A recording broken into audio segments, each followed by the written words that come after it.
Bab 426, Pertukaran Status, halaman setengah. Berita? Berita apa? Aku tidak ada waktu luang. Direktur Zong melambaikan tangannya padanya dengan tidak sabar, bahkan tidak mengangkat telepon di tangan Xiao Cui. Xiao Cui berkata dengan tergesa-gesa, ini Ying Kang. Hei, Tuan Li. Sebelum dia selesai berbicara, nomor telepon yang disiarkan oleh Direktur Zong telah terhubung. Direktur Zong berkata sambil tersenyum, Tuan Muda Li, bagaimana sudahkah kamu mempertimbangkan apa yang aku katakan kemarin? Selama kamu mengeluarkan He Jiarong dari grup Li, semuanya akan mudah. Aku sudah menjelaskannya dengan sangat jelas kemarin, aku tidak bisa mengorbankan saudaraku demi kepentingan egoisku sendiri. Li Qianjue berkata dengan dingin. Dia baru saja tiba di kantor dan belum melihat berita kemarin. Tuan Muda Li, mohon berpikir jernih. Ini bukan untuk keuntungan pribadi Anda, tetapi untuk pengembangan grup Li Anda di masa depan. Direktur Zong buru-buru membujuk, sejujurnya, saya sangat menghormati orang tua Anda. Oleh karena itu, saya sangat-sangat berharap bahwa keluarga Li Anda juga dapat mengambil bagian dalam proyek ini. Jika tidak, jika Anda tertinggal, mungkin tidak perlu waktu beberapa tahun agar posisi grup Li Anda sebagai salah satu raksasa bisnis terkemuka di Beijing akan digantikan oleh grup Yunxi, dan pada saat itu kesenjangan antara kamu dan keluarga Wan akan semakin lebar. Setelah mengetahui niat sebenarnya Wan Sixun, Direktur Zong sangat ingin memikat Li Qianjue agar mengambil umpan. Dia tahu bahwa begitu hal itu terwujud, keluarga Wan pasti akan sangat diperlukan baginya. Li Qianjue tiba-tiba terdiam ketika mendengarnya menyebutkan masa depan Li Group, mengepalkan tinjunya erat-erat, penuh keengganan. Apa yang dikatakan Direktur Zong benar. Memang benar bahwa mereka yang memimpin akan mengurus urusannya sendiri. Sekarang ayahnya telah menyerahkan kekuasaan grup Li kepadanya, dia harus bertanggung jawab atas grup Li dan seluruh pemegang saham serta karyawannya. Bertanggung jawab. Melihat Li Qianjue tampak tergerak, Direktur Zong buru-buru melanjutkan membujuk, Tuan Muda Li, sejujurnya, saya telah melakukan banyak pekerjaan ideologis dengan Wan Jia. Jika Anda benar-benar mengusir He Jiarong, maka Wan Jia akan menjadi bersedia jika saya memberi Anda tambahan 10% saham, itu berarti Anda akan dapat memiliki 30% saham pada saat itu, sama seperti Yunxi Grup keluarga. Untuk membuat Li Qianjue mengambil umpan, dia tidak ragu-ragu untuk meningkatkan taruhannya. Tetapi tanpa diduga, Li Qianjue sepertinya tidak membelinya sama sekali. Dia mendengus dan berkata sambil tersenyum, Direktur Zong, kamu anjing yang baik, Wan Jia anjing yang baik. Kamu bersedia menjadi anjing, tapi aku, Li Qianjue, tidak mau. Mulai sekarang, kamu tidak perlu meneleponku, keluarga Li kami tidak akan lagi berpartisipasi dalam proyek ini. Li Qianjue segera menutup telepon. Wajah Direktur Zong berubah menjadi hijau karena marah. Dia membanting ponselnya ke atas meja dan mengumpat dengan marah, apa-apaan ini? Aku ini seekor anjing. Kamu dan He Jiarong lebih buruk daripada babi dan anjing sialan.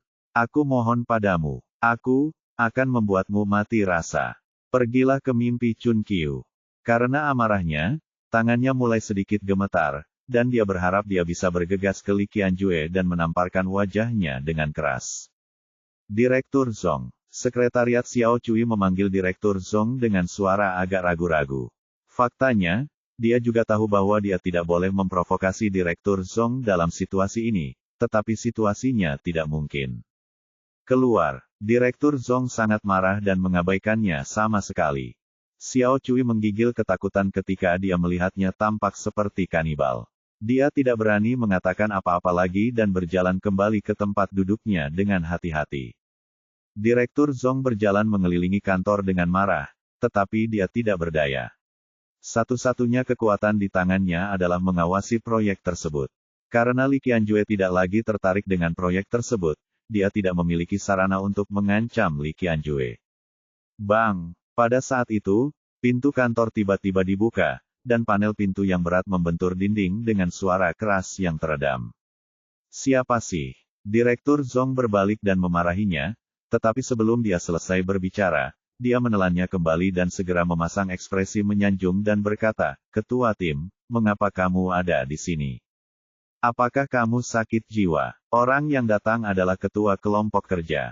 Ketika dia melihat Direktur Zong, dia segera bergegas dan menamparkan kepalanya sambil berkata dengan marah, "Direktur Zong, apakah kamu gila?" Dia bingung. 2 hari yang lalu, ketua tim memuji pekerjaannya, apakah dia tiba-tiba datang dan memukul serta memarahiku? Apa yang terjadi? Apa kau tidak menonton beritanya? Tanda seru. Otak babi. Ketua tim mengumpat dengan marah, sepertinya sangat menyukai kata otak. Berita. Direktur Zong menjadi semakin bingung. Direktur, saya baru saja akan menunjukkannya kepada Anda. Sekretaris Xiao Cui berkata dengan takut-takut, dan dengan cepat berjalan mendekat dan menyerahkan telepon kepada Direktur Zong. Direktur Zong mengambil telepon dan melihatnya. Ketika dia melihat kata-kata mengejutkan, perusahaan farmasi Yingkang, kapsul racun, kejang, dan kata-kata lain di berita, dia tiba-tiba gemetar dan berkata dengan suara gemetar, bagaimana ini mungkin? Apa? Dia menatap layar ponsel dengan mata terbelalak, butiran keringat berjatuhan dari dahinya. Dia belum memberitahu Wan Sixun tentang hal ini ketika dia meneleponnya pagi ini. Mengapa ini semua terjadi? Tiba-tiba, akankah kekacauan besar terjadi? Buka mata anjingmu dan biarkan aku melihat dengan jelas. Pemimpin kelompok kerja berkata dengan marah, ini adalah perusahaan bagus yang kamu cari. Itu bisa membuat obat-obatan palsu dan bahkan menyebabkan keracunan. Kamu benar-benar menyerahkan proyek bioteknologi kepada mereka. Berapa banyak orang yang ingin kamu bunuh? Setelah berbicara, dia dengan marah menamparkan kepala Direktur Zong yang agak botak beberapa kali. Direktur Zong menurunkan tubuhnya dan memegangi kepalanya dengan tangannya. Wajahnya memerah dan dia tidak berani bersembunyi. Ekspresi wajahnya hampir menangis. Dia berkata dengan suara gemetar, "Ketua tim, bukankah aku bertanya atas persetujuanmu untuk masalah ini pada waktu itu? Kamu bilang Wanshi Group adalah perusahaan besar, itu dapat dipercaya. Petik 2. Kamu bajingan, kamu ingin menyalahkanku, kan?" Pemimpin tim menjadi semakin marah ketika dia mendengar apa yang dia katakan. Dia memukulnya dengan keras dan mengumpat dengan marah, "Saya setuju. Jika saya setuju, bukankah itu karena saya mempercayai Anda?" Tanda seru. Anda dibenarkan untuk tidak melakukan penyelidikan sendiri. Salahku, ketua tim, berhentilah berkelahi. Hentikan, jika kamu melakukannya lagi, semua rambutmu akan rontok. Direktur Zong memohon dengan suara tercekat, tangannya dengan erat melindungi mahkota cerahnya. Ketua tim berhenti ketika mendengar ini, menenangkan diri sejenak, dan berkata dengan suara dingin, bagaimanapun, sekarang perusahaan farmasi Yingkang mengalami kecelakaan medis yang begitu besar, kerja sama ini tidak dapat dilanjutkan lagi. Untungnya, kontraknya telah selesai, belum ditandatangani. Tanda tangani, saya belum melaporkannya, kalau tidak kita berdua akan dipecat dan diselidiki. Ini, sangat serius. Direktur Zong gemetar ketakutan ketika mendengar ini. Bagaimana menurutmu? Para atasan telah membentuk kelompok kita khusus untuk proyek ini. Apa kamu tidak tahu bebannya? Sejujurnya, proyek bioteknologi ini sangat penting dan merupakan langkah maju yang besar untuk pembangunan jangka panjang negara. Strategi. Pemimpin tim melirik orang-orang di sekitarnya, dan kemudian berkata kepada Direktur Zong, tetapi saya telah melaporkan kepada atasan bahwa proyek tersebut telah dilaksanakan bekerja sama, kita harus mencari orang lain untuk mengambil alih. Ambil alih. Direktur Zong menelan ludah, wajahnya menjadi pucat. Anda harus tahu bahwa Wan Jia memegang 70% saham, dan itu membutuhkan sejumlah besar saham, penanaman modal. Bagaimana ini bisa dikatakan diambil alih? Bab 426 Pertukaran Status, halaman 2/2. Ya, karena proyeknya terlalu besar, saya sudah mempertimbangkannya. Selain keluarga Li, sepertinya tidak ada perusahaan lain di ibu kota yang bisa mengambil saham sebanyak itu sekaligus. Masuk saja ke grup Li. Pemimpin tim berkata dengan tangan di belakang punggungnya. Setelah sedikit ragu, Direktur Chong Zong berkata, tepat pada waktunya, Anda mengatakan beberapa waktu lalu bahwa grup Li cukup tertarik dengan proyek ini. Grup Li. Direktur Zong gemetar hebat dan wajahnya menjadi pucat. Ya, ada apa? Apakah kamu dalam masalah? Pemimpin tim meliriknya dan berkata dengan dingin. Tidak, tidak ada kesulitan, tidak ada kesulitan. Direktur Zong menggelengkan kepalanya dengan tergesa-gesa, memikirkan apa yang baru saja dia katakan kepada Li Qianjue, dia ingin mati. Tidak sulit, maka kamu harus cepat melakukannya. Lebih cepat lebih baik. Ya, ya. Direktur Zong segera mengambil ponsel dan tas kerjanya dan berjalan keluar. Setelah meninggalkan gedung kantor, dia merasa sangat sedih hingga 2 baris air mata tiba-tiba keluar dari matanya, suara penuh kebencian, sungguh dosa. Ketika dia bergegas ke grup Li, Wan Sixun tiba-tiba memanggilnya dan berkata dengan nada menyanjung, Xiao Zong, sudahkah kamu membaca berita hari ini? Lao, aku di sini. Aku ingin meneleponmu. Wajah Direktur Zong menjadi dingin dan dia berkata dengan suara yang dalam, mengapa kamu tidak memberitahuku tentang hal sebesar itu sebelumnya? Aku baru mengetahui ini pagi. Jangan khawatir, ada kesalahpahaman. Wan Sixun berkata dengan tergesa-gesa, saya telah mengadakan konferensi pers segera. Saya akan pergi sekarang untuk meminta maaf kepada publik secara langsung dan menjelaskan masalah ini dengan baik hubungan di antara kita. Bekerja sama. Oh, tidak perlu, Wan Lao, jika Anda dapat menjelaskannya, kami pasti tidak akan dapat bekerja sama dengan Anda dalam proyek ini. Direktur Zong menghela nafas dan berkata tanpa daya, baru saja bos kami bergegas ke kantorku dan memberiku makanan enak. Berjuang, biarkan aku meyakinkan grup Li untuk mengambil alih grup Wan Shimu. Apa? Tubuh kurus Wan Sixun bergetar hebat, dan dia berkata sambil tersenyum paksa, Xiao Zong, apakah kamu bercanda? Apakah kamu bercanda? Sudah berapa lama sejak aku bercanda denganmu? Direktur Zong berkata dengan marah, hanya karena kekacauan perusahaan farmasimu, sekarang aku harus memohon pada Li Qianjue seperti anjing. Petik 2. Apakah ini serius? Mata Wan Sixun tiba-tiba terbuka lebar, dadanya terasa sesak, dan seteguk besar darah muncrat. Direktur Wan, asisten dan staf lain di sampingnya panik saat melihat situasi dan segera berlari untuk membantunya. Wan Lao, ada apa denganmu? Direktur Zong merasa cemas ketika dia mendengar gerakan di ujung telepon yang lain, tapi kemudian wajahnya menjadi gelap dan dia segera menutup telepon, mengumpat, sebaiknya aku pergi dulu. Khawatirkan dirimu sendiri. Saat ini, Lin Yu sudah tiba di rumah Li, bersiap untuk akupuntur Li Qianying lagi. Karena mereka sudah menyapa sebelumnya, baik Li Zhenbei maupun Guan Xiaozhen ada di rumah. Ayo, Jiarong, minum teh. Li Zhenbei menuangkan secangkir teh untuk Lin Yu dan berkata sambil tersenyum, berita hari ini adalah tentang perbuatanmu. Saya harus mengucapkan terima kasih yang pantas atas institusi medis Li kami. Terima kasih telah memberi kami mendapat pujian yang sangat besar. Mengapa Anda tidak memberikannya kepada kami? Bukankah Jiarong adalah pemegang saham mayoritas grup Li kami? Guan Xiaozhen berkata sambil tersenyum. Benar, pamanku yang berbicara tidak pantas. Apa perbedaan antara kamu dan grup Li kami? Li Zhenbei berkata sambil tertawa keras. Paman Li dipuji secara berlebihan, tapi nyatanya itu hanya sedikit usaha. Lin Yu tersenyum dan berkata dengan acuh tak acuh. Li Qianying duduk di sampingnya dengan postur standar, tersenyum, mendengarkan dengan tenang percakapan Lin Yu dan orang tuanya, dan menatap Lin Yu tanpa berkedip dengan sepasang mata yang besar dan cerdas, penuh kelembutan dan kekaguman. Oh, Jiarong, kenapa kamu tidak memberitahuku tentang hal sebesar itu? Pada saat ini, Li Qianjue tiba-tiba bergegas dari luar pintu.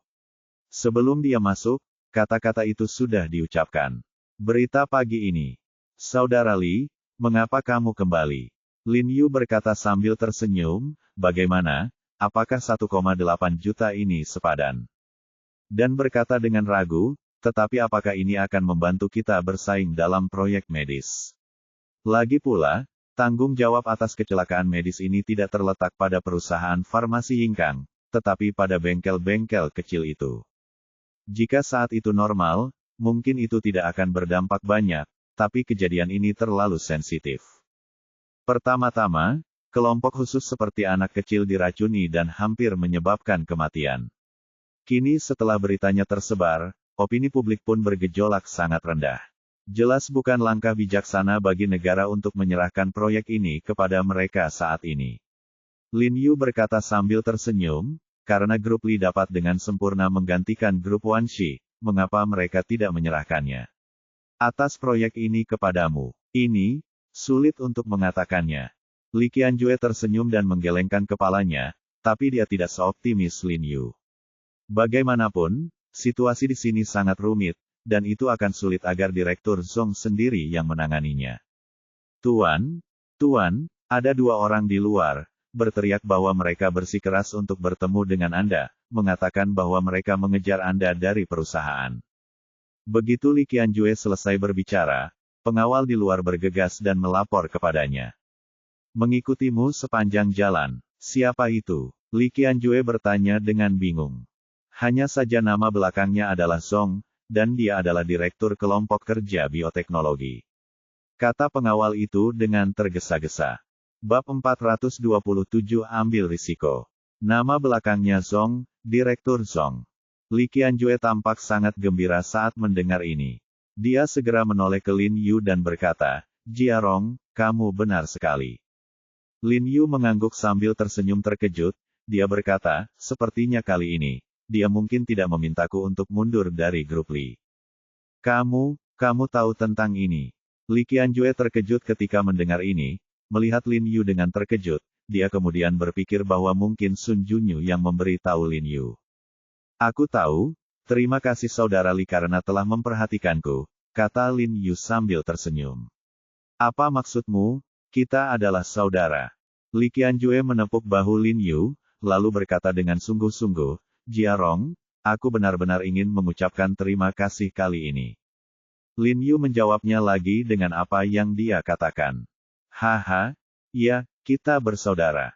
Li Qianjue mengangguk penuh semangat, lalu berbalik untuk memberi isyarat kepada pengawal itu untuk memanggil Direktur Zong, menyipitkan matanya dan mencibir, Direktur Zong ini telah sangat menyiksaku sebelumnya, kali ini aku harus membiarkannya kamu harus sedikit menderita.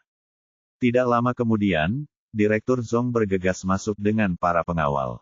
Ketika dia melihat Lin Yu ada di sana, Direktur Zong tiba-tiba terlihat pahit, tetapi ketika dia melihat Li Zhenbei, kilatan cahaya melintas di wajahnya. Mudah-mudahan, bagaimanapun juga, Li Zhenbei lebih tua dan lebih berpengalaman, sehingga dia bisa berbicara lebih baik. Tuan Li, Nyonya Li, Tuan Li, Nona Li. Direktur Zong menyapa semua orang di keluarga Li secara bergantian, lalu tersenyum dengan hormat dan canggung pada Lin Yu, hei, dia adalah dokter ajaib. Kamu baik-baik saja. Lin Yu mengangguk dan menyapanya. Direktur Zong, saya telah menjelaskan dengan jelas kepada Anda tentang proyek bioteknologi. Keluarga Li kami tidak lagi tertarik dengan hal itu. Silakan kembali. Li Qianjue duduk di sofa dengan menyilangkan kaki, tidak menunjukkan kekhawatiran sama sekali. Berikan wajah pada Direktur Zong ini. Tuan Muda Li, dengarkan aku dulu, batuk. Direktur Zong melirik ke arah Li Qianjue. Melihat bahwa dia tidak menyebutkan berita tentang Yingkang Pharmaceuticals, dia pikir mereka tidak mengetahuinya, jadi dia memeluknya, berkata secara kebetulan, apa, Tuan Li? Tidak, Tuan Li, setelah saya mempertimbangkan dengan cermat, saya merasa grup Li Anda lebih cocok daripada Wan Jia dalam hal reputasi perusahaan dan kekuatan perusahaan. Ambil alih proyek ini, jadi sekarang saya ingin mengeluarkan Wan Jia dari proyek ini dan membiarkan Anda mengambil alih semua ekuitas mereka. Direktur Zong, apakah Anda bercanda? Mengapa Anda memaksa saya pagi ini? Dari monyet, Li Qianjue meliriknya dan berkata dengan sinis. Ketika Li Qianying mendengar kata-kata kakaknya, dia tidak bisa menahan diri untuk menutup mulutnya dan tertawa. Guan Xiaozhen memelototinya dengan nada menuduh, dan Li Qianying dengan cepat menahan tawanya. Tuan Li, kalau begitu, bukankah itu salah paham? Direktur Zong mengeluarkan lapisan keringat dingin di dahinya dan berkata sambil tersenyum, saya sudah menemukan jawabannya sekarang. Akan lebih baik bekerja sama dengan Anda jika Anda mengambil alih seluruh saham keluarga Wan, maka tidak akan ada ancaman dari Wan Jia kepada Anda. Anda dapat bekerja sama dengan Tuan He dalam proyek ini. Tidak, maaf, Tuan He baru saja menganalisisnya dengan saya dan mengatakan bahwa proyek ini tidak memiliki masa depan, jadi kami tidak akan berpartisipasi. Li Qianjue berbohong dengan mudah tanpa mengedipkan mata. Ah, bagaimana ini mungkin? Ekspresi Direktur Zong tiba-tiba berubah, dan dia buru-buru berkata kepada Lin Yu, Dr. He, saya tidak tahu apa yang baik atau buruk, dan saya telah menyinggung perasaan Anda. Anda tidak boleh berpengetahuan seperti saya. Anda dapat meminta saya untuk meminta maaf kepada Anda, tetapi proyek ini memang sangat menjanjikan. Saya dengan tulus mempertimbangkannya untuk grup Li. Pikirkan tentang kami. Li Qianjue mencibir. Ketika Wanshi Group tidak terlibat dalam insiden kapsul beracun, Anda berlutut dan mengucilkan kami. Sekarang setelah sesuatu terjadi pada keluarga Wan Jia, apakah Anda memikirkan kami? Siapa? Direktur Zong segera berkeringat karena omelan itu, dan dia kesemutan.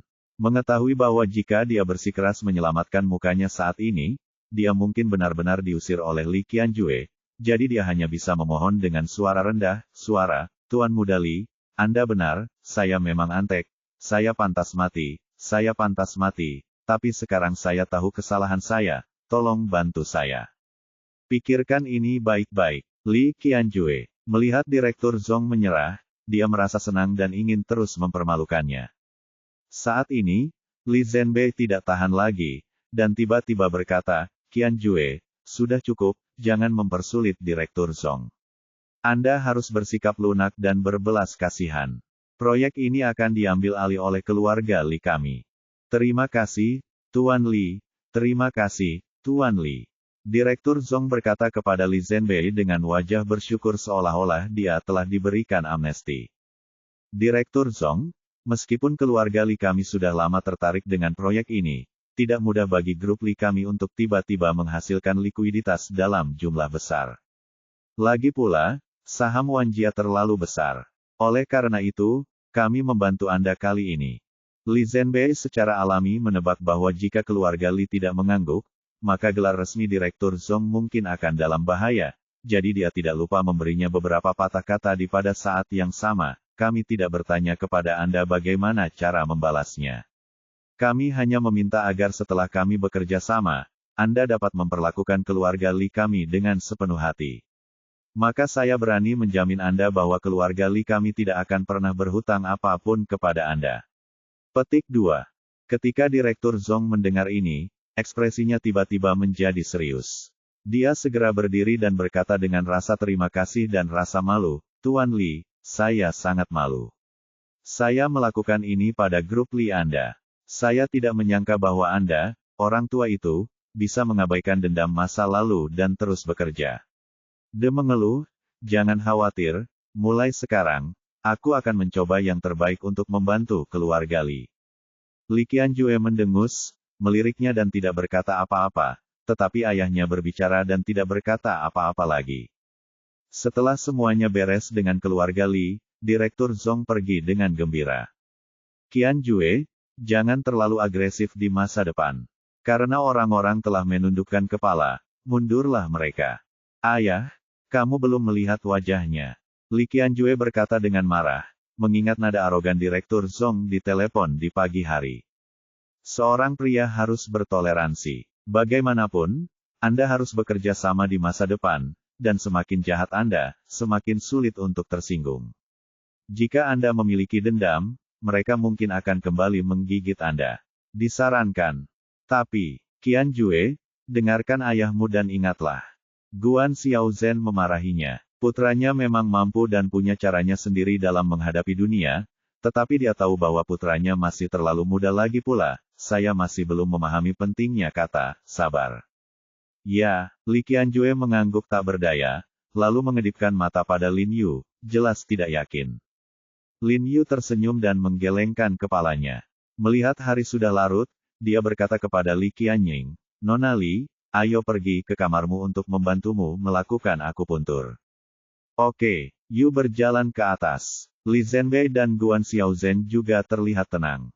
Putri mereka diundang ke dalam rumah oleh seorang pria untuk menemuinya dalam keadaan telanjang di depan mereka, tetapi mereka bersikap seolah-olah tidak ada yang salah. Mungkin mereka juga merasakan di dalam hati bahwa kehidupan Li Qianying telah lama terintegrasi dengan kehidupan Lin Yu, dan tidak ada perbedaan antara Anda dan saya. Setelah Li Qianying memasuki rumah, dia melepas semua pakaiannya, melepaskan kulit luarnya seperti telur rebus, memperlihatkan kulit putih dan lembut di bawahnya. Meskipun Lin Yu sangat akrab dengan tubuh Li Qianying sehingga dia tahu persis di mana dia tebal dan kurus, dan di mana dia memiliki tahi lalat hitam seukuran biji wijen, dia tetap merasakan jantungnya berdebar kencang ketika dia melihat ini hampir sempurna tubuh. Nona Li, hari ini saya akan menggunakan teknik khusus untuk akupuntur Anda. Jika ada yang aneh nanti, ingatlah untuk memberitahu saya. Oke, Li Qianying segera mengangguk. Metode akupuntur khusus yang disebutkan Lin Yu adalah jarum kelima dalam metode akupuntur Dharma. Jarum kelima ini sebenarnya lebih sulit dari gabungan 4 jarum pertama, jadi dia telah mempelajarinya sampai sekarang, dan dia hampir mempelajari jarum kelima ini meskipun dia sudah tahu cara menusuk dan cara mengangkat, dan dia juga tahu caranya tusukan dan pelintiran, dan dia juga memiliki peta titik akupuntur manusia. Dia telah ditusuk berkali-kali, tapi bagaimanapun juga, tidak ada praktik klinis, jadi dia tidak dapat menjamin apakah akan ada masalah. Dan yang paling penting adalah suntikan kelima Tian Di Jing sangat menstimulasi darah dan meridian tubuh manusia, sehingga beberapa orang dengan fisik khusus mungkin tidak mampu menahannya, sehingga menyebabkan situasi yang lebih serius. Meskipun dia tahu bahayanya, Lin Yu tahu bahwa dengan situasi Li Qianying saat ini, dia tidak punya pilihan lain selain melakukan tindakan berbahaya. Saat ini, setiap kali Lin Yu menggunakan akupuntur, kekuatan spiritual semakin banyak disalurkan kepadanya, tetapi waktu yang dapat dipertahankan semakin singkat. Jika ini terus berlanjut, mungkin tidak lama lagi kekuatan spiritual dapat membantunya mendukung dia. Jarum kelima meridian langit dan bumi ini paling erat hubungannya dengan Zhu Yusu dalam pengobatan Tiongkok. Selain menyembuhkan penyakit, juga dapat meningkatkan kelancaran darah dan meridian tubuh manusia secara menyeluruh, sehingga mencapai apa yang disebut efek dari meridian langit dan bumi, menentang surga dan mengubah kehidupan, jadi ini juga ada alasan kenapa disebut kejutan langit dan bumi. Ketika dia berada di sana sekarang, Lin Yu ingin menjelaskan metode akupuntur ini kepada Li Zhenbei dan istrinya, dan ingin mendapatkan izin mereka sebelum memberikan akupuntur kepada Li Qianying. Namun, kedua tetua memiliki kepercayaan tanpa syarat pada Lin Yu, jadi Lin Yu harus berduaan dengan Li Qianying.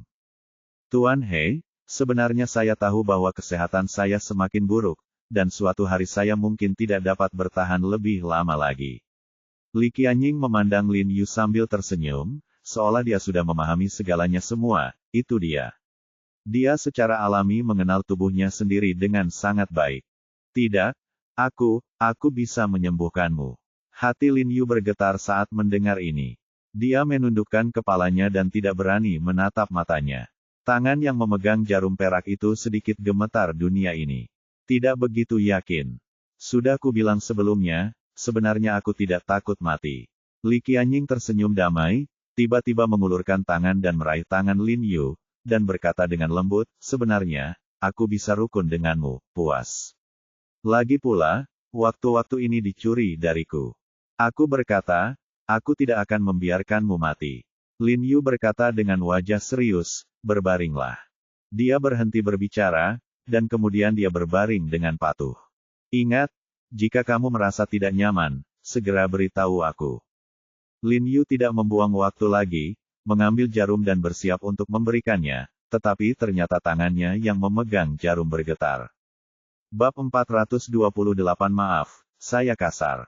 Lin Yu diam-diam memberikan kekuatan lebih pada tangannya, lalu menarik napas dalam-dalam untuk menenangkan pikirannya, lalu mengambil jarum perak dan perlahan menembus beberapa titik akupuntur di tubuh Li Qianying.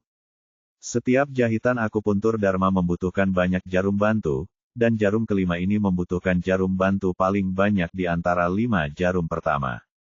Jumlah jarum bantu saja mencapai lebih dari 30, jauh lebih banyak dari 10 jahitan lagi. Selain itu, titik akupuntur jarum bantu tersebar merata dari ujung kepala hingga ujung kaki.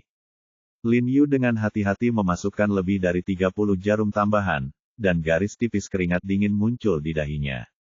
Dia menoleh ke Li Qianying dan bertanya, Nona Li, kamu baik-baik saja. Tidak apa-apa, menggelengkan kepalanya. Apakah kamu merasakan sesuatu? Lin Yu bertanya dengan hati-hati. Tidak ada yang istimewa, sama seperti biasanya. Bagus. Lin Yu menghela napas panjang, lalu mengeluarkan jarum panjang, menggantungkan tangannya dengan ragu-ragu di dada Li Qianying, dan berkata dengan malu-malu, Mes Li, saya ingin menemukan titik akupuntur di tubuh Anda yang disebut titik Tianjing sesuai dengan metode yang ditentukan oleh metode akupuntur. Jadi, Anda mungkin perlu sedikit kasar. Tuan He, Anda bisa menemukannya itu. Kamu tidak perlu memberitahuku, aku tidak bisa membantu. Persetan atau apalah. Li Qianying berkata dengan mata besarnya berkibar kebingungan. Hanya saja titik Tianjing ini tidak tercatat dalam ilmu kedokteran. Hanya ditemukan pada rangkaian teknik akupuntur ini, jadi saya perlu mengukurnya berdasarkan posisi tulang dada Anda, tapi itu pasti jauh dari hati. Hatimu tidak jauh. Wajah Lin Yu menjadi sedikit merah saat dia berbicara. Semua orang tahu bahwa hati ada di bawah dada kiri seseorang. Jika dia ingin membantu Li Qianying menemukan titik Tianjing ini, dia pasti harus menyentuh beberapa tempat yang relatif pribadi. Tuan He, saya pasiennya dan Anda adalah dokternya. Ini adalah hal yang wajar. Anda tidak perlu malu. Selain itu, Li Qianying awalnya sangat tenang, tetapi setelah membicarakannya, wajahnya tidak bisa membantu tetapi menjadi sedikit merah, dan dia terlihat sangat pemalu. Sebenarnya, dia ingin mengatakan bahwa di dalam hatinya, seluruh tubuhnya adalah milik Lin Yu, apalagi tubuhnya. Selama Lin Yu menginginkannya, dia bisa membiarkan Lin Yu memilikinya kapan saja. Kalau begitu aku akan bersikap kasar. Lin Yu sama sekali tidak memperhatikan kata-katanya. Seluruh energinya terfokus pada titik akupuntur ini, lagi pula, ini adalah pertama kalinya dia menemukan titik seperti itu pada tubuh manusia, jadi dia tentu saja harus ekstra hati-hati. Lin Yu menekan ibu jarinya di tengah tulang dada Li Qianying, lalu bergerak setengah inci ke kiri. Kemudian dia mengangkat jarum panjang itu dengan tangannya yang lain dan dengan cepat memasukkan jarum itu ke titik Tianjing di dada Li Qianying. Bagaimana kabarmu? Lapisan keringat dingin muncul di punggung Lin Yu. Dia menoleh untuk melihat Li Qianying, ekspresinya terlihat sangat gugup. Yah, Li Qianying mengangguk, merasakan aliran darah di tubuhnya semakin cepat, seluruh tubuhnya terasa panas, dan kulitnya juga menjadi merah muda. Lin Yu tidak bisa menahan nafas lega ketika dia melihat ini, dan kemudian menusuk jarum perak jauh ke dalam lagi. Pada saat yang sama, kekuatan spiritual di tubuhnya perlahan memasuki tubuh Li Qianying. Tetapi pada saat ini, Li Qianying tiba-tiba mengeluarkan erangan pelan yang menyakitkan, tubuhnya mengejang tak terkendali, mulutnya terbuka lebar, napasnya menjadi cepat, wajahnya tiba-tiba menjadi sangat pucat, tetapi kulit di tubuhnya menjadi sangat pucat, bersinar.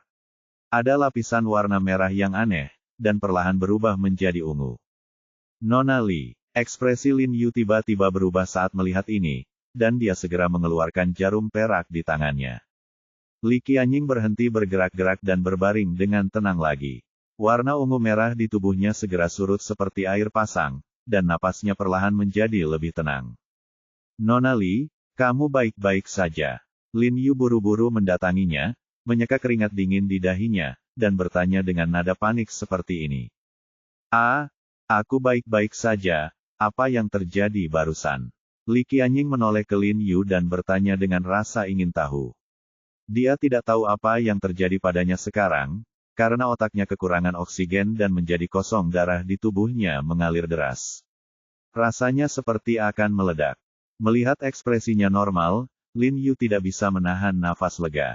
Dia melihat jarum perak di tangannya dan berkata dengan sedih, sepertinya aku tidak bisa menguasai akupuntur semacam ini. Melihat situasi Li Qianying barusan, jika dia tidak mencabut jarumnya tepat waktu, kemungkinan besar nyawanya akan dalam bahaya. Tuan He, apakah akupuntur semacam ini memiliki reaksi seperti itu? Mungkin saya bisa mengatasinya untuk sementara. Jangan khawatir, saya bisa mengatasinya. Li Qianying merasa tertekan saat melihat ekspresi kecewa Lin Yu.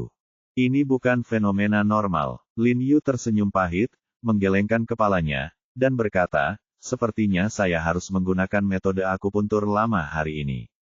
Sedangkan untuk metode akupuntur baru ini, saya harus kembali dan belajar hati-hati. Kalau begitu baiklah, setelah kamu menyelesaikan penelitianmu, datang saja dan bantu aku dengan akupuntur, atau aku bisa pergi ke tempatmu. Li Qianying mengangguk dan berkata dengan penuh perhatian. Kemudian Lin Yu menggunakan metode akupuntur asli yang terdiri dari Guizhang Bagua untuk akupuntur Li Qianying. Kali ini semuanya berjalan lancar dan tidak terjadi kelainan.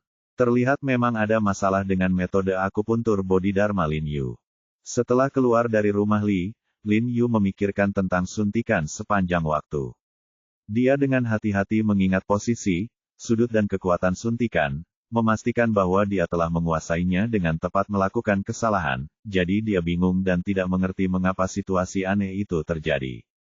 Mungkinkah fisik Li Qianying tidak cocok untuk akupuntur semacam ini? Namun, keadaan ini sama sekali tidak memenuhi efek samping yang disebutkan dalam akupuntur. Lin Yu bingung dan tidak mau melepaskan kesempatan baik untuk merawat Li Qianying, jadi ketika dia kembali ke rumah sakit, dia tidak membantu Dou Xinyi dengan konsultasi. Dia berlari ke ruang dalam dan melanjutkan belajar akupuntur Bodhidharma yang kelima ini. Injeksi mengejutkan dunia. Setelah beberapa saat, Li Zhensheng tiba-tiba berlari dan mengetuk pintu. Tuan, kami kedatangan tamu. Siapa tamunya? Lin Yu mengangkat kepalanya dan bertanya dengan marah. Kakak kedua, apakah kamu melupakanku begitu cepat? Pada saat ini, suara yang familiar terdengar dari luar, dan kemudian sesosok tubuh masuk dengan tongkat. Jin Qi. Lin Yu tiba-tiba terlihat bahagia saat melihat orang yang datang adalah He Jin Qi. Dia buru-buru berdiri dan berjalan mendekat dan mengaitkan bahunya. Dia melihat ke atas dan ke bawah dan berkata sambil tersenyum, aku sudah bersiap mengunjungimu 2 hari ini. Bagaimana kabarmu? Bagaimana kesembuhanmu? Berkat obat yang diresepkan oleh saudara kedua saya, kata dokter, tulangnya sembuh dengan sangat cepat tidur dan berjalan. He Jin Qi berkata sambil tersenyum, tapi ibuku tidak khawatir, aku harus membawamu ke sini untuk memeriksanya lagi, dan membeli obat. Oke, ayo pergi ke aula. Lin Yu segera memanggilnya ke aula. Ketika dia sampai di aula, Lin Yu menemukan ada 2 wanita parubaya yang terlihat sangat muda berdiri di aula. Mereka adalah ibu He Jin Qi dan istri keduanya, Xiao Manru. Lin Yu terkejut saat melihat Xiao Manru, lalu mengangguk dan menyapa dia dan ibu He Jin Qi. Ketika Xiao Manru melihat wajah Lin Yu yang sangat familiar, dia mengepalkan telapak tangannya erat-erat. Alasan mengapa dia ingin mengikutinya adalah karena dia ingin bertemu Lin Yu, meskipun dia belum tentu anaknya. Dr. He, mohon maaf. Ibu He Jin Qi, Zhao Hong, berkata dengan penuh terima kasih kepada Lin Yu dengan senyuman di wajahnya. Sama-sama, kamu harus melakukannya. Lin Yu mengangguk, lalu memanggil He Jin Qi ke samping sofa, memintanya untuk duduk, menekan kakinya, menanyakan bagaimana perasaannya, lalu mengangguk dan berkata, kamu memang pulih dengan baik. Masalah besar, itu akan membunuhnya. Dia dengan bersemangat berkata kepada Lin Yu, kakak kedua, bisakah aku mendapatkan kembali kecepatan dan kekuatan ledakanku sebelumnya? Jin Qi, jangan berteriak. Baiklah, adik iparnya masih berada di sampingnya. Memanggil Lin Yu seperti itu membuatnya tampak seperti dia benar-benar anggota keluarga mereka. Meskipun Zhao Hong berterima kasih kepada Lin Yu di dalam hatinya, dia tidak ingin anak lain dari keluarga He bersaing dengan putranya untuk mendapatkan harta keluarga. Pada saat ini, ponsel Zhao Hong tiba-tiba berdering. Itu adalah panggilan suaminya, He Ziheng. Ekspresi Zhao Hong berubah setelah menerima panggilan tersebut, lalu dia mengangguk dan berkata, saya tahu. Dan berbalik untuk melihat Xiao Manru berkata dengan wajah pucat, kakak ipar, Ziheng berkata bahwa saudara laki-laki kedua telah kembali. Benarkah? Xiao Manru senang saat mendengar ini dan berkata dengan terkejut, kenapa dia kembali tiba-tiba? Kalau begitu aku akan kembali dulu. Kakak ipar, harap tunggu sebentar. Kali ini, saudara laki-laki kedua berbeda dari ketika dia kembali sebelumnya. Petik 2. Kata Zhao Hong ragu-ragu, dengan ekspresi jelek di wajahnya. Berbeda. Kenapa berbeda? Xiao Manru bertanya dengan kebingungan di wajahnya. Bab 429, Terluka Demi Negara. Zhao Hong ragu-ragu sejenak, menatap Lin Yu dan He Jinqi di samping, lalu memanggil Xiao Manru ke samping, dan berbisik, saya tidak yakin tentang ini. Lagi pula, saya di rumah sakit sekarang. Saya pikir sejak saya bisa bergegas kembali dari perbatasan, kalau begitu masalahnya mungkin tidak serius. Wajah Xiao Manru berubah ketika dia mendengar bahwa dia berada di rumah sakit, dan jantungnya tiba-tiba mulai naik. Dia khawatir suaminya mengalami kecelakaan setiap hari dan setiap malam. Dia tidak menyangka bahwa hari ini akhirnya akan tiba, tetapi tidak peduli apa yang dia katakan, dia adalah seorang tentara, jadi meskipun dia khawatir, dia tetap bersikap sangat tenang. Dia ragu-ragu sejenak, lalu menoleh ke Lin Yu dan berkata, Dr. He, kekasihku sudah kembali. Bisakah Anda ikut dengan saya menemuinya? Berkata, dia bertanya-tanya mengapa dia mengundangnya ketika Tuan He kembali. Dia menolak dengan nada bijaksana, Bibi Xiao, saya tidak mengatakan apa yang saya katakan di masa lalu. Bukankah itu bagus? Lagi pula, aku tidak banyak berhubungan dengan keluargamu. Dia tahu bahwa kecuali dua orang tua, He Zizhen dan istrinya, serta He Jinqi, hampir tidak ada seorang pun di keluarga He yang ingin bertemu dengannya. Dr. He, Anda salah paham. Saya tidak mengundang Anda menjadi tamu. Sejujurnya, istri saya ada di rumah sakit sekarang. Saya tidak tahu situasi spesifiknya. Anda memiliki keterampilan medis yang hebat, jadi saya menginginkan Anda untuk pergi ke sana dan melihatnya, kata Xiao Manru memohon. Tuan keduaku ada di rumah sakit, ada apa? He Jinqi menjadi cemas setelah mendengar ini. Dia melompat dari sofa dalam sekejap, benar-benar lupa bahwa dia masih mengalami luka di kakinya begitu kakinya menyentuh tanah, dia langsung merasakan sakit. Daerah yang terluka mau tidak mau menghirup udara dan terjatuh kembali. Hei, Jinqi, nak, kamu baik-baik saja. Ekspresi Zhao Hong langsung berubah ketika dia melihat pemandangan ini, dan dia segera berlari dan bertanya kepada putranya dengan prihatin. Aku baik-baik saja, ada apa dengan majikan keduaku? He Jinqi sangat cemas hingga dia bahkan tidak peduli dengan cedera kakinya, jadi dia buru-buru bertanya pada ibunya. Aku tidak tahu secara spesifik. Ayahmu tidak menjelaskan dengan jelas dan hanya meminta kami pergi ke sana. Tapi jangan khawatir, ayahmu merawatmu di rumah sakit, jadi seharusnya tidak ada masalah. Zhao Hong dengan cepat memberitahu putranya, tetapi hatinya sedikit tidak puas. Sialan anak ini, dia benar-benar peduli padanya sebagai majikan kedua. Dia mungkin tidak terburu-buru karena ayahnya terluka. Kakak kedua, ayo pergi. Ikutlah dengan kami ke rumah sakit sekarang dan bantu tuan keduaku memeriksanya. Jinqi, bukankah aku sudah memberitahumu bahwa kamu tidak boleh menggunakan nama yang tidak masuk akal? Tuan He sangat sibuk. Bagaimana kita bisa berani merepotkan Tuan He? Zhao Hong berdiri sambil berbicara dan berkata kepada kakak ipar kedua, lagi pula, sekarang saudara kedua situasinya mungkin tidak seburuk yang kita duga, dan itu sudah ada di rumah sakit umum daerah militer. Menurutku kita harus menunggu sampai kita pergi dan melihat-lihat dulu. Untuk alasan egois, Zhao Hong tidak ingin Lin Yu memiliki terlalu banyak kontak dengan keluarga He. Terutama jika dia memiliki kontak dekat dengan saudara laki-lakinya yang kedua dan saudara iparnya yang kedua, meskipun He Jiarong bukan putra kandung mereka, dia akan dianggap sebagai anak kandung oleh mereka. Dia tidak ingin membuat musuh besar bagi putranya untuk memperjuangkan properti keluarga. Terlebih lagi, putranya yang bodoh meneriakkan, saudara kedua, satu demi satu, yang sangat ramah.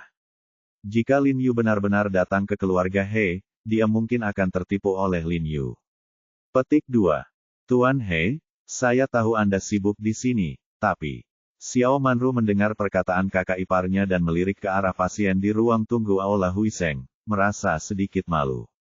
Tapi apa gunanya? Aku dan kakak kedua bersama siapakan? Kakak kedua, He Jinqi segera bergegas menemui Lin Yu, lagi pula, kondisi paman keduaku kritis dan darurat. Kamu harus mengobatinya dulu, pasien kritis, kan? Xiao Manru tampak bahagia saat mendengar ini, dan memandang He Jinqi dengan rasa terima kasih.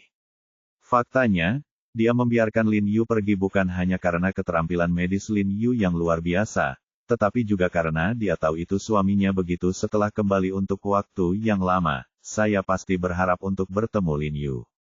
Baiklah. Lin Yu ragu-ragu sejenak, lalu mengangguk dan berkata, baiklah kalau begitu, aku akan pergi bersamamu mengunjungi Tuan He, tetapi tidak untuk menemui dokter, hanya untuk mengunjungi Manru yang mengundangnya, tapi dia tahu bahwa menemui Tuan He begitu gegabah pasti akan mengganggu keluarga He dan orang-orang di rumah sakit. Selain itu, Lin Yu juga merasa bahwa situasi Tuan kedua He tidak akan berkembang hingga mengancam nyawanya. Lagi pula, apa kemampuan Tuan kedua He? Dia diajari oleh Dewa Perang Siang Nantian tidak banyak orang di dunia yang bisa menyakitinya. Dan rumah sakit militer adalah rumah sakit terbaik di ibu kota. Selama situasinya tidak terlalu serius, rumah sakit tersebut dapat menanganinya sepenuhnya, jadi dia merasa hanya melakukan apa saja. Terima kasih, Tuan He, terima kasih. Xiao Manru mengangguk penuh terima kasih dan berkata, saya akan pergi mengemudi.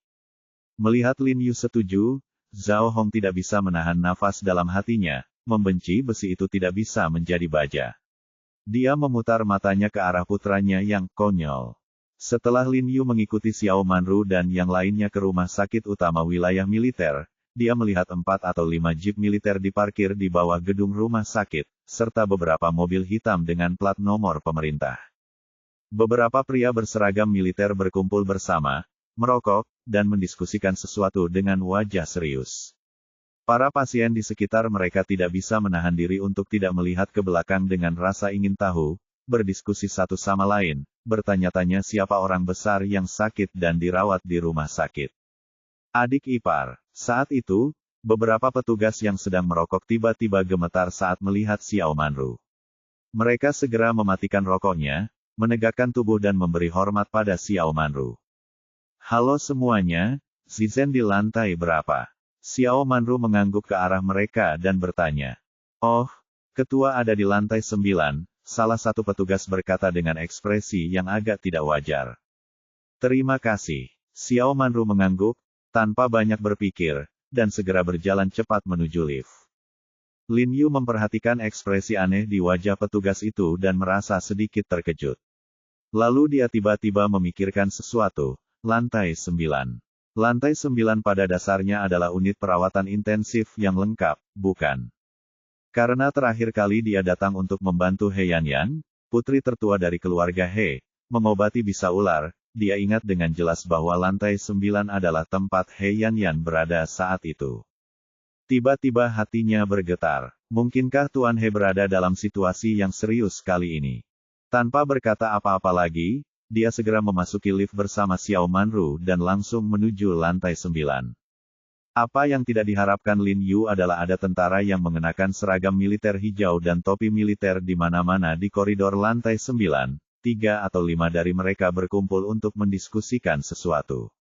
Lin Yu melirik pangkat militer di pundak mereka dan merasa sedikit terkejut, karena pangkat militer terendah di pundak mereka adalah letnan kolonel, dan kolonel serta kolonel senior juga dapat dilihat di mana-mana paling tidak penting di sini.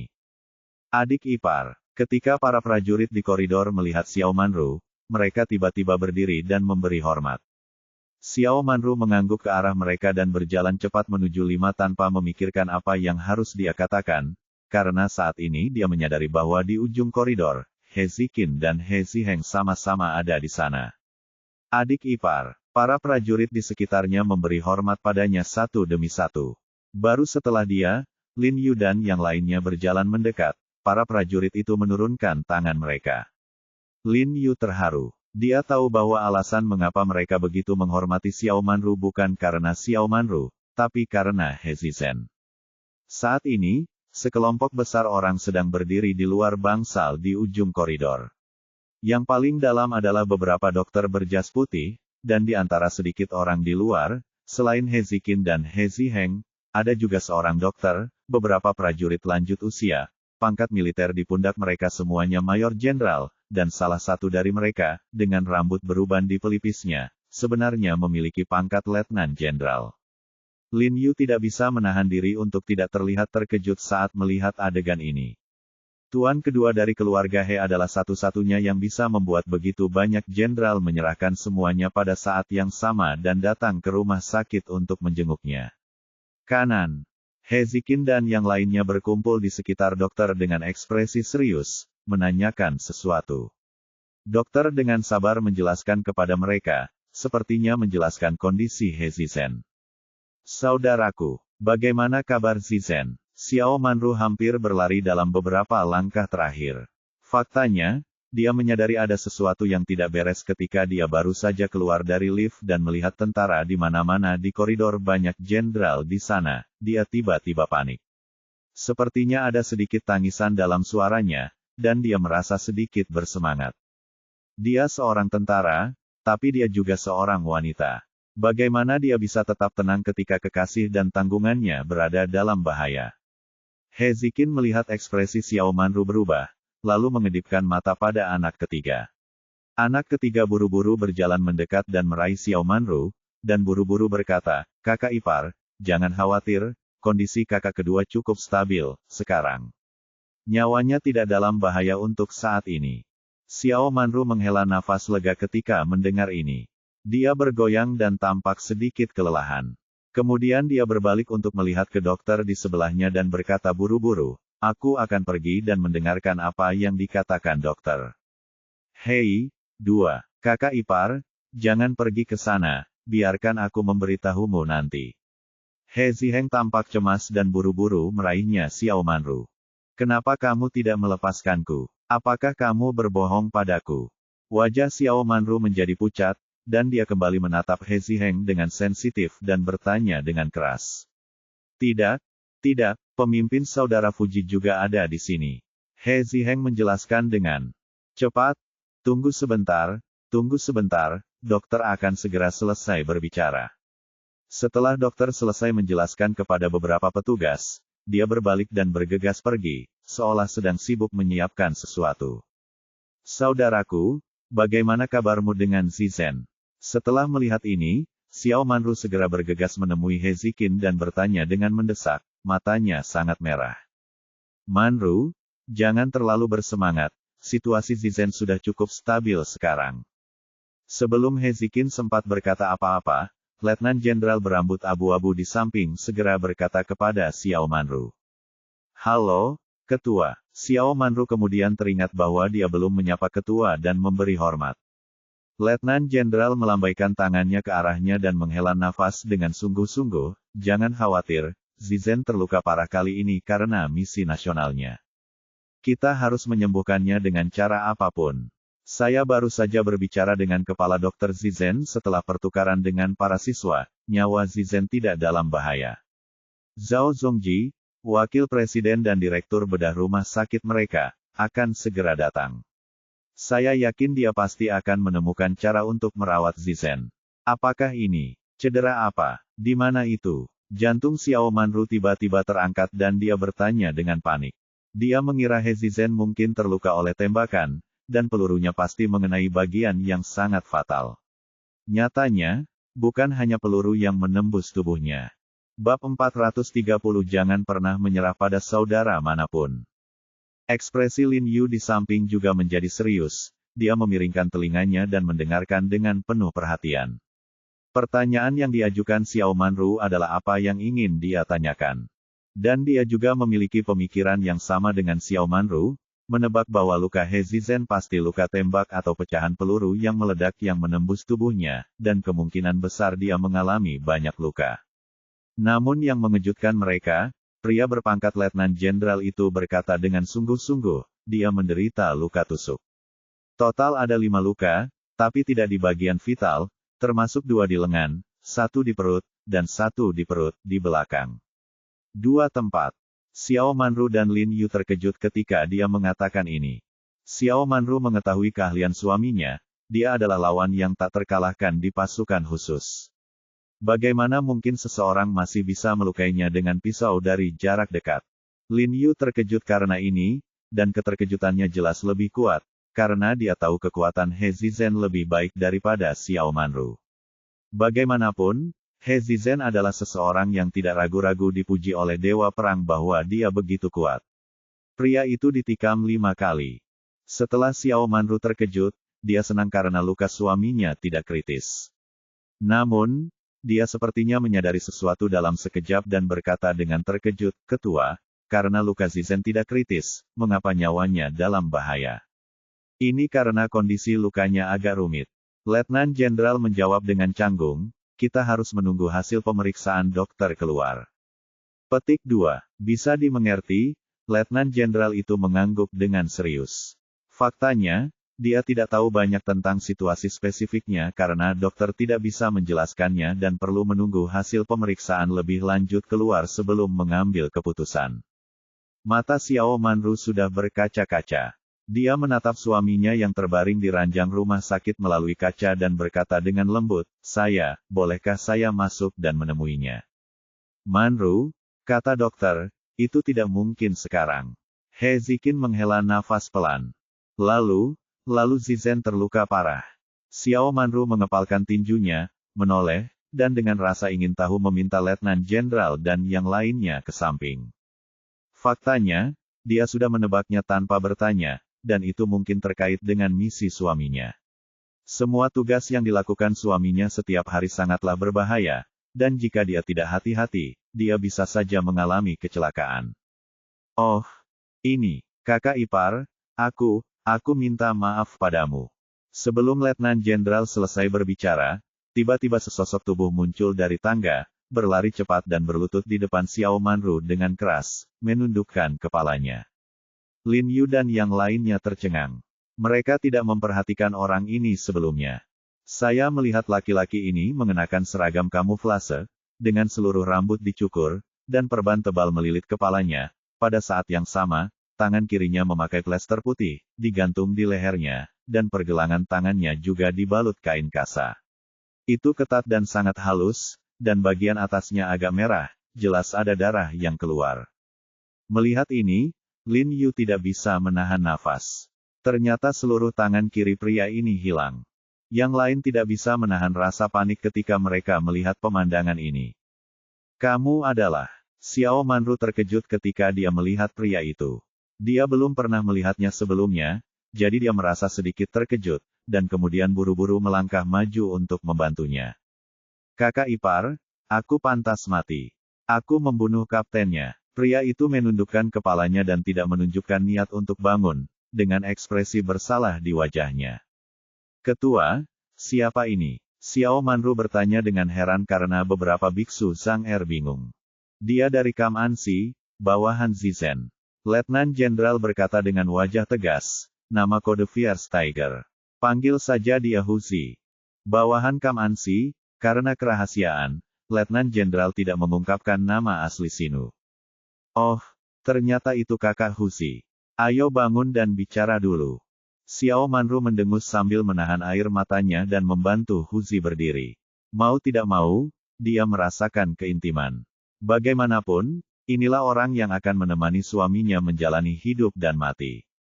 Huzi kemudian berdiri, menundukkan kepalanya dengan ekspresi kesakitan di wajahnya. "Kakak Huzi, beritahu aku, apa yang terjadi?" Xiao Manru bertanya sambil menahan kesedihannya. "Kemarin lusa, Kapten, saya, dan seorang rekan sedang menjalankan misi. Kami berhasil melenyapkan beberapa musuh dan menyita sejumlah perbekalan ilegal. Namun, saat kami sedang mengangkut perbekalan kembali, kami tiba-tiba menemui penyergapan api di kapal jalan. Kami bertiga segera melawan dan mengusir mereka kembali. Saya menemukan bahwa ada buronan yang sangat penting di antara kerumunan, jadi saya mengusirnya. Kapten menyuruh saya memberi saya waktu 5 menit, siapapun dalam waktu 5 menit, saya akan segera mundur." Huzi menundukkan kepalanya dan berkata dengan suara gemetar, "Buronan itu sangat licik saat itu. Dia sedang berlarian, tetapi dia tidak dapat melepaskan diri dari saya karena saya ingin menangkapnya. Dia sekian, dan saya tidak rela membiarkannya kabur seperti ini. Jadi walaupun saya sudah melewati waktu yang disyaratkan oleh Kapten, saya terus mengejarnya, karena saya perkirakan hanya butuh 5 menit lagi untuk menangkapnya. Kemudian, seperti yang kuduga, aku sudah menangkapnya dalam waktu kurang dari 5 menit. Aku mengejarnya, Tapi saat aku hendak mengulurkan tangan untuk menangkapnya, sesosok tubuh berbaju hitam tiba-tiba muncul dari pohon di atas kepalaku dan menendangku ke tanah. Ketika dia mengatakan ini, pupil matanya tiba-tiba membesar, wajahnya menjadi sedikit pucat, dan ekspresinya menunjukkan ketakutan yang tak terlukiskan. Lalu apa? Xiao Manru bertanya dengan rasa ingin tahu. Kemudian dia melepaskan semua senapan dan pistol saya dengan kecepatan yang sangat cepat, dan saya mulai bertarung dengannya dengan belati militer. Saya pikir saya bisa mengalahkannya dengan mudah, tetapi orang itu terlalu kuat, juga sangat cepat, tidak pada saat itu juga, levelnya sama denganku. Keahliannya hampir sama bagusnya dengan Kapten He. Huzi tampak pucat dan berkata dengan suara gemetar, sebenarnya, dengan kemampuannya, dia bisa membunuhnya hanya dalam beberapa putaran. Dia tidak pernah melakukannya. Inilah yang saya sadari ketika saya memikirkannya nanti. Dia sepertinya tidak ingin berurusan dengan saya sama sekali, tetapi ingin menggunakan saya untuk menarik kapten keluar. Mengatakan ini, tubuhnya gemetar tak terkendali, dan rasa penyesalan dan rasa bersalah yang kuat muncul di hatinya. Dia tahu bahwa jika dia mendengarkan kapten saat itu, apa yang terjadi nanti tidak akan terjadi. Saya bertarung dengan orang ini selama sekitar 7 atau 8 menit, dan kapten bergegas mendekat. Melihat situasi ini, dia mau tidak mau ikut bertarung. Kenang Huzi, sambil berkata, begitu kapten datang, kami segera dia memiliki keuntungan, tetapi pada saat yang sama, dua pria berpakaian hitam berpakaian seperti pria ini tiba-tiba melompat keluar dari pohon. Masing-masing dari mereka juga memegang pisau pendek di tangan mereka, dan keterampilan mereka sama kuatnya dengan kekuatan pengepungan. Saya dan kapten dikepung.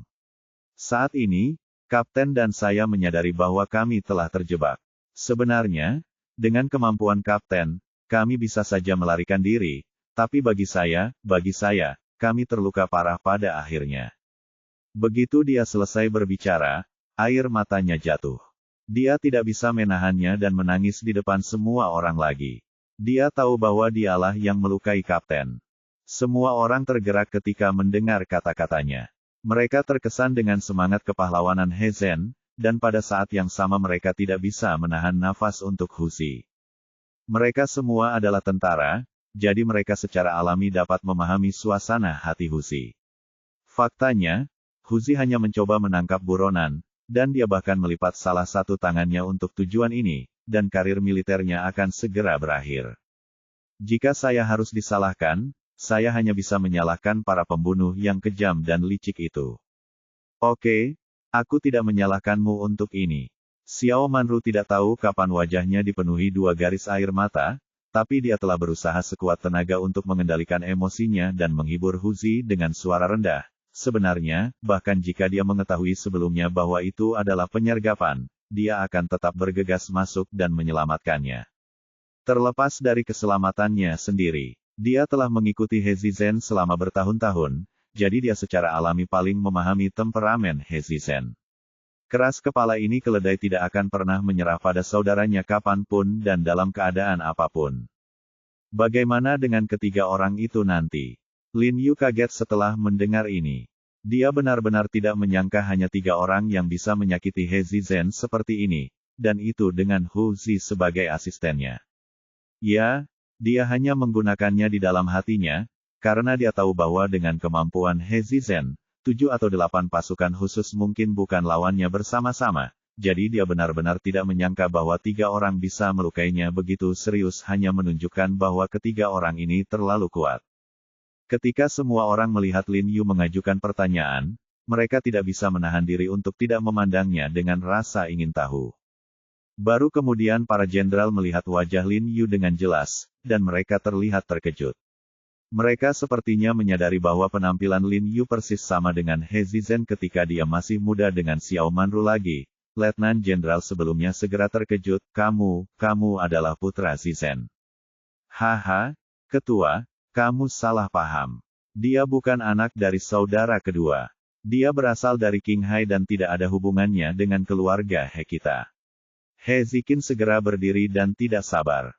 Dia mengklarifikasi, dia hanya terlihat mirip dengan saudara laki-laki kedua saya ketika dia masih muda. Tetapi jika Anda perhatikan lebih dekat, dia sebenarnya tidak terlalu mirip.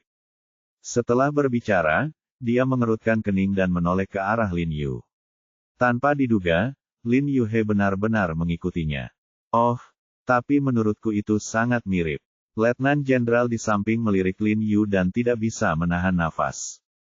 Xiao Manru gemetar saat mendengar ini, memikirkan betapa indahnya jika He Jiarong benar-benar putranya.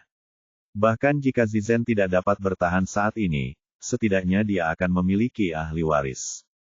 Bah, apa yang kamu pikirkan?